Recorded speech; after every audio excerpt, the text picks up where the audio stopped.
Bom dia, boa tarde, boa noite. Bem-vindo ao Innovation Festival da Fast Company.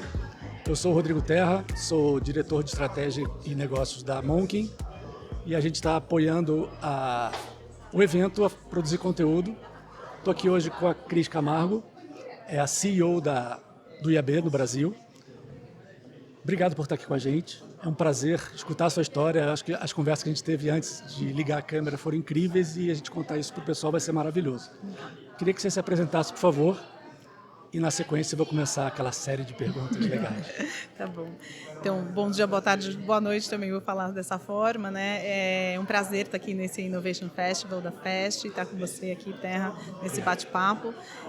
Eu sou a CEO do IAB Brasil, tenho uma história aí de passagens por agências de publicidade, depois varejo, e aí fui parar numa associação de classe, acho que isso faz parte da nossa conversa aqui. Eu não vou dar spoiler, porque acho que as próximas perguntas têm a ver com isso aqui com o Terra. Com certeza. Me conta um pouquinho da sua trajetória, na distância e no tempo que você quiser, e de como você fez essa virada de uma carreira de empresas para uma associação, como você falou. Por favor. Sim, não foi nada planejado, na verdade era uma coisa que eu evitava, assim, fugia como o diabo da cruz, mas eu trabalhei em agências de publicidade e depois fui trabalhar em varejistas, né? Trabalhei na CIA, no Carrefour, depois na última perna aí dentro da FBIS, trabalhando em projetos especiais para a Netshoes. E eu não estava muito me encaixando mais dentro de agências de publicidade, eu queria mais trabalhar em negócios. E o Lobianco estava à frente do IAB e me chamou para ajudar no evento, para encher o evento de varejistas, e assim eu enchi o evento de varejistas, mas depois a gente precisava de funding para aquele evento e o próximo evento, como que isso ia acontecer. E eu falei, posso fazer um freela? Fazer um freela, depois eu comecei a fazer os freelas para o IAB para procurar emprego. Né? Então eu estava lá porque eu queria sair de lá no final. Sim, sim. Então eu saí do projeto da FBIS e fui para o IAB porque eu achava que era um bom lugar ali, que era um networking que ia me projetar. E fui fazendo freelas, mas com a certeza de que eu ia sair de lá. Então assim, todo mês era o último mês que eu ia ficar lá dentro do IAB. Isso faz 10 anos que eu prometo que eu vou sair. E assim, eu acho que tudo isso aconteceu, Terra, e no começo eu entendi que o IAB poderia ser um lugar para me projetar. Depois eu comecei a entender que o IAB poderia ser um lugar para projetar não só a mim, a todos os demais. Né? E quando você fala sobre o mercado publicitário e a possibilidade de você pegar qualquer indivíduo e projetá-lo e fazer com que você pegue na mão desse cara e diga assim, cara, você tem uma puta tecnologia, você é um super criativo, você tem uma ferramenta muito poderosa. Isso é muito mais grandioso do que trazer esse serviço a mim. Sim, né? claro. E isso é uma organização de classe. Eu acho que nesse pandemia, né, acho que não foi exclusivo a mim, mas muita gente parou para entender o significado da vida, do trabalho, do tempo. E foi muito importante para mim, nesse período eu fiz um curso de liderança de negócios de impacto global. E fui muito provocada a pensar qual era o meu papel, né, dentro de uma organização sem fins lucrativos, o que eu devia fazer com esse não dinheiro. Se não retorna dinheiro, retorna impacto na sociedade. E eu precisava entender o IAB nesse papel, nesse contexto do impacto social.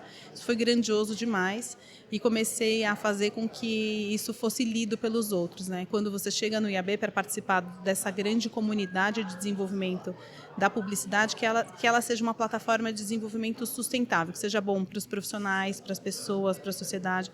Então, saio de uma vergonha, né, de trabalhar numa associação para um puta orgulho de estar num negócio que olha para o mercado publicitário e consegue pegar na mão de todo mundo e falar, galera, vamos lá. Sim.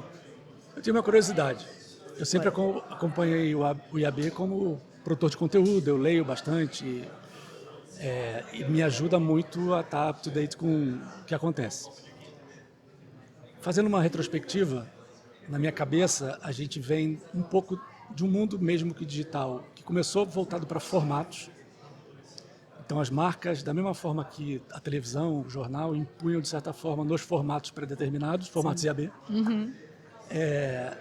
colocava a mensagem ali e a gente ia se adequando nos portais. Sim. Depois vieram as redes sociais, as marcas começaram a querer estar nas redes sociais, mas não sabiam muito a função ali. Eu quero ter uma página no Facebook, eu quero ter uma comunicação aqui, mas ainda a partir de formatos. Vieram os criadores de conteúdo e as marcas quiseram trazer esses criadores para dentro da marca. Sim. Hoje a gente vive uma era do comportamento, onde você junta um creator que fala muito melhor do que a marca sobre uma vertical de assunto. Sim. E a dificuldade que as marcas têm de abrir a cabeça e falar também como a audiência que está ali no creator, misturar essas duas coisas. Você concorda com esse arco? E assim, como virar a chave de uma forma tão radical para esse novo mundo de cabeça aberta e collab, né? Sim, sim. Eu acho super interessante olhar, inclusive tem um dos materiais que eu dou aula sobre a história da internet, olhar como eram as homepages dos buscadores, né? Eu trabalhei, sei lá que ano era isso, mas trabalhava para a Roche, a cada sazonalidade a gente produzia um site, então a cada inverno a gente produzia um site. Então, quando você olha para o passado, de como eu mesmo trabalhava, né? O que era a internet que era a base de full banners, né? Sim, sim. E o que é hoje, eu acho que tudo isso são formatos, acho que a gente tem que parar de repente, de dessignificar, né? Mudar o significado, ressignificar o que é um formato para uma coisa estanque quadrada, né? De pixel, para um formato como é a forma nova de se comunicar, né? E talvez a forma nova de se comunicar não seja física, assim, quantificável e visível, né? E mais sim contextual. Eu concordo super com esse arco. Eu acho que esse arco é quase que ele não vai ter fim, né? Ele é infinito. Sim, sim. Ele vai continuar mudando, mudando e mudando. E de repente a gente vai voltar para algum lugar, né? E tem esse comportamento pendular da sociedade de você começar um movimento, aí você corre, não, agora é banner, tararara, corre para banner, putz, vamos entender o meio termo? Sim. E aí o pêndulo vai se equilibrando. Agora tudo é creator, não sei o quê, qual que é o meio termo disso? Concordo super com o arco, sinto que ele é um infinito. O que eu vejo agora de oportunidade é a gente se desprender, sabe? Conseguir soltar, abrir a mão e falar assim, esse formato, talvez, estanque, ele funciona mais para esse contexto, mas o meu consumidor está mais para cá, tem mais conversa. Eu acho que junto aqui, a leitura do que era internet, né? A internet, ela era um negócio que você produzia algo e o outro via. Depois a internet 2.0, que era as outras pessoas também podem produzir alguma coisa, né? Sim. E a internet 3.0, que é essa coisa de que as pessoas vão conseguir construir suas próprias redes, suas próprias plataformas e essa democracia, né, que parece num primeiro olhar um pouco caótico, né, traz um reflexo da sociedade que quer participar de tudo, né? E eu acho que a comunicação passa por aí, você entender que a sua marca participa. A sua marca participa, ela não é uma marca, é uma coisa que fornece para o outro. Sim. Né? A gente partiu muito da fragmentação da audiência a partir das redes sociais em si, que mudaram muito o movimento daquele momento da internet inicial, que vender espaço publicitário numa home era que nem o Jornal Nacional. Isso aí. As redes sociais falaram, a partir do clique que minha audiência tem, eu vou para uma página qualquer. E aí acabaram as homepages. Isso aí. É muito louco. Eu estou falando isso pegando um gancho no que você comentou, que é um ciclo infinito, porque cada vez mais a audiência é fragmentada, mas agora cada vez mais os veículos são fragmentados. Isso. Então você tem um produtor de conteúdo que vira uma empresa e que gera conteúdo e audiência e receita a partir daquele canal. E aí é uma dificuldade muito grande para você falar one-to-many, né? Exatamente. Mas talvez seja muito mais eficiente falar não one-to-one, mas com o seu público especificamente. Sim. É muito legal, na minha cabeça, estar no lugar onde você está, onde é um hub onde tudo acontece. Sim. Então, como é que o IAB, através das verticais que vocês têm, como é que você está se preparando, e é aquela evolução dia a dia, para conseguir conectar cada vez mais desafios? É um privilégio estar aqui, né? Porque eu falo que eu vejo as dores, mas não as sinto. Sim. Né? Porque é um privilégio poder olhar. E assim, quando entrei no IAB, a questão era o portal, o full banner, a métrica do banner, do clique. De repente, aqui a gente está falando sobre TV conectada, a publicidade no metaverso, o retorno da publicidade contextual. Como a gente se prepara, o IAB é essa caixa vazia, né? Então, o que a gente faz, né, em termos de estratégia de negócio próprio IAB? A gente vai mapeando temas. A gente funciona como, eu falei no off aqui, mas como uma usina de tratamento de lixo, né? Então, assim, existe uma expectativa, uma sondagem, uma especulação sobre, como será a publicidade no metaverso, como será a publicidade na desestrutura da Web3, como vai ser a publicidade em áudio, a TV grande tela ganha espaço, retorna. Cada assunto desse, ele entra dentro da nossa estrutura de inteligência de mercado. Legal. Esse assunto é mapeado e a gente começa a entender a maturidade desse assunto. Ele tem, numa escala, quase como uma escadinha, a gente começa a fazer, numa escala que a gente tem dentro do IAB, o fomento. Então, a gente pega esse assunto, pesquisa, vê quem é o interlocutor que está dentro dos nossos 45 IABs, quem está falando sobre isso, o que existe de material. E o nosso papel dentro do IAB é pegar um assunto que ele tem uma insegurança, uma especulação, um medo, fazer com que isso vire informação. Legal. Né? Porque essa informação é um passo de segurança para o próximo passo para suprir a próxima insegurança do mercado. Né? As inseguranças sempre existirão, as angústias, os medos. Né? A gente tinha, quando eu comecei a estudar um pouco mais sobre a internet e a comunicação, quando a TV foi lançada, existia um medo do câncer da televisão, que ia acabar com as famílias. Depois o rádio veio antes disso. Né? A partir do momento do desenvolvimento da tecnologia surge uma insegurança, é normal. Né? Então, o trabalho do IAB, como a gente se prepara, é isso. A gente mapeia temas, a gente, depois de um mapeamento de temas, a gente tem um mapeamento de interlocutor e a gente tem uma escala dentro do IAB, os temas, como se fosse uma fabriquinha mesmo, né? Sim. O tema entra, que momento que esse tema está? Poxa, ele está no momento de fomento. Então, vamos lá, vamos mapear interlocutores e tal. A gente já tem algum tipo de material, alguma base, algum tipo de guide que a gente pode dar para o mercado? Beleza, ele passa um degrau. Passou um degrau, a gente tem que ampliar essa base de interlocutores. Eu preciso formar pessoas que saibam falar sobre aquilo. Incrível. Aí a gente começa a entender que aquilo lá vai escorrer da minha área de produção de conteúdo para a minha área de educação. Legal. Né? Então, eu tenho um trabalho, uma escadinha mesmo, que a gente faz, como se fosse um processo de cada tema que entra, a maturidade que ele tem que chegar dentro do IAB. É um jeito de mudar a cultura, mudar o status quo. Você entender a necessidade, preparar as pessoas para a mudança com informação. Isso. Depois envolver as pessoas, formadores de opinião, para ajudar a desenvolver como isso vai ser desenvolvido em cada um dos meios ou cidades ou o que seja. Sim. E fazer aquilo virar realidade. É um trabalho incrível e que essa escadinha infinita, eventualmente você pega um degrau de baixo e ele volta, né? Exatamente. E é o caso dos sites. Os sites começaram como sites locais específicos de onde empresas estão. Redes sociais, quero estar na rede social, diminui o site, agora a informação está voltando para o site. O site deixa de ser uma passagem e vira um destino. Sim. E as redes sociais e o ecossistema todo tem que gerar não só conteúdo, mas clique para o site, tráfego. Então, eu acho que é um exemplo claro do que você está contando para a gente. Sim, a gente tem essa análise, obviamente, essa condução, como eu disse, né, o IAB é uma caixa vazia, porque eu não produzo a tecnologia, né, eu não faço a publicidade, né, eu não compro, eu não vendo, eu preciso acompanhar e entender uma boa prática. Eu falo, poxa, essa boa prática aqui, se eu disser para todo mundo, eu vou expandir a mente de todo mundo, vou virar uma catraca aqui, uma roda dessa catraca para que mais pessoas saibam. Então, é um trabalho de constante comunicação, né, e de ficar tentando entender essas conversas. Então, nossa equipe de inteligência de mercado fala assim, me conta mais, como é que você faz isso? Me mostra como você fez, né?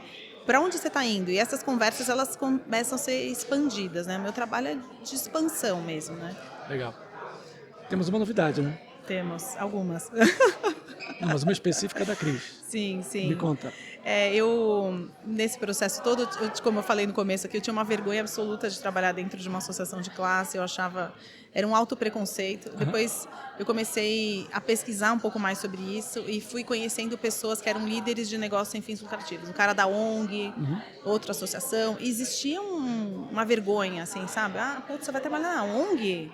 Mas, cara, você trabalhava no Carrefour, você vai estar numa ONG, né? Então, é quase que era assumir uma falência, um atestado de abrir mão do dinheiro, né? Abrir mão do mundo capitalista e viver numa sociedade paralela.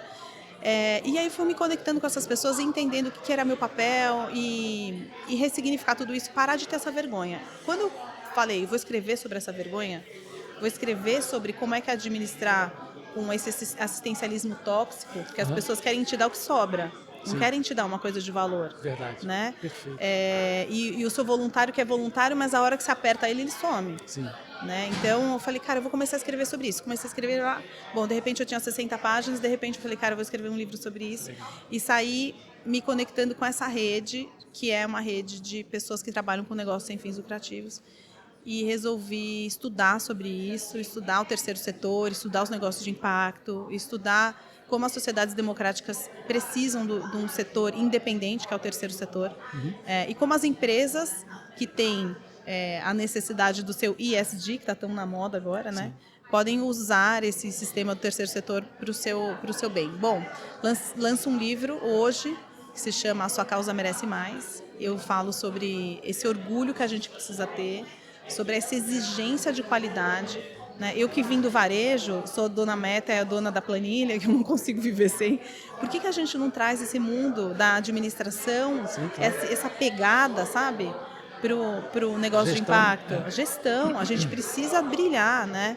Não precisa ter timidez, não preciso pedir aquele favorzinho, entendeu? Não é favorzinho, não. Eu estou mudando a sociedade, eu estou fazendo com que a publicidade digital esteja melhor, mais estruturada na cabeça desse mercado. E eu não tenho que ter vergonha disso. Então, lançou hoje meu livro, Sua Causa Merece Mais. É um orgulho gigantesco para mim estar aqui nesse momento. Uma história incrível, uma iniciativa incrível de divulgar isso e trazer para todos nós essa história, essa referência. Obrigada. A gente está finalizando. Eu não sei se você tem algo mais que você queira acrescentar, mas geralmente eu termino com 2 dicas da Cris. Tá bom. De qualquer assunto. Tá certo. Para uma pessoa que está conhecendo agora, tipo eu. Tá bom. Então eu vou te dar 2 dicas. A primeira é usar as organizações como o IAB como uma potencial caixa de desenvolvimento. Né? Ali é um networking, é uma caixa de curiosidades, de peças, é um Lego ali. Então, chegar, fuçar, o que existe, quem mais existe ali, é um networking infinito, assim como os problemas são infinitos. Então, usar as organizações que não têm objetivo de ganhar dinheiro com você a seu favor. Então, participar de organizações setoriais, fuçar, desenvolver, oferecer conteúdo, oferecer seu conhecimento, sua história é valiosíssima para os outros que talvez não tenham essa mesma história. Então, essa troca acontece muito. Então, a minha primeira dica é participar. A primeira dica é participar. Quanto mais você participa, mais você recebe. Essa troca é infinita, né? Pode ser pessoal, tá? Pode ser uma dica pessoal, de vida mesmo. E a segunda dica é, talvez, não ter preconceitos com o terceiro setor. Né? Eu acho que tem um orgulho gigantesco aí e tem uma missão da gente, de fato, olhar para o mundo. Né? Tantas empresas que têm fins lucrativos fazem um dia da doação, um dia da benevolência. Esse setor vive 365 dias por ano. Parece um favor também esse um dia. Né? Não é? Não é um favor, exatamente. Né? A sociedade precisa olhar para si, então não é um favor, é um ato de nobreza, eu acho, né? Maravilha. Cris, obrigado pelo seu tempo. Foi um prazer conversar contigo. Conversa incrível, super inspiradora para mim e acho que para todo mundo. Queria agradecer em nome da Fast Company, do Innovation Festival e da Monk. E espero que seja uma história que a gente possa contar junto daqui para frente, que eu acho que tem muito a aprender. E a vida é um eterno aprendizado, não tem jeito. Mas muito obrigado. Imagina, eu que agradeço, um prazer imenso. Hoje está sendo um dia muito especial, né? Tantas coisas acontecendo, esse evento aqui. E é gostoso estar aqui, então, num lugar diferente, né? Com pessoas diferentes, aprendendo também. Esse é o nossa missão eterna. Muito obrigada, um prazer. Espero revê-lo em breve. Amém. Obrigado. Tá bom? Nada, imagina.